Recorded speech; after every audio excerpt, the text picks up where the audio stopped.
महाराष्ट्रामध्ये 1 कोटी घुसखोर मतदार असल्याचा आरोप संजय राऊतांनी केलाय।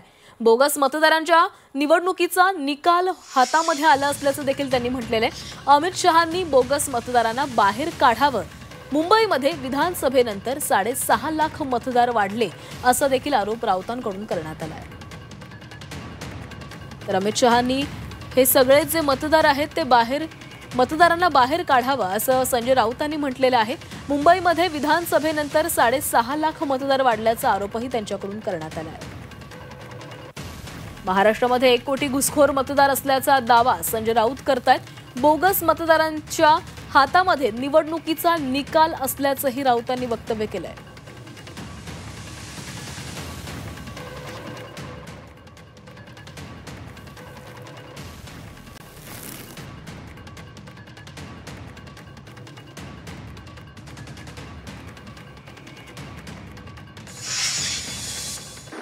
एक कोटी मतदार बोगस असणे म्हणजे निवडणुकीचा निकाल पूर्ण या बोगस मतदारांच्या हातामध्ये आहे।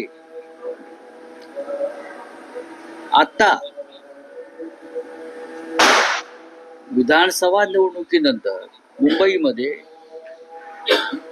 4 दिवसामध्ये 6.5 लाख मतदार वाढवले गेले। 6.5 लाख हा काय प्रकार आहे? कुठून येतात? अमित शहा म्हणतात 2 दिवसापूर्वी दिल्लीत की आम्ही घुसखोरांना शोधून काढू आणि घुसखोर जर मतदार यादीत असतील तर आम्ही त्यांना हाकलून देऊ मतदार यादीत।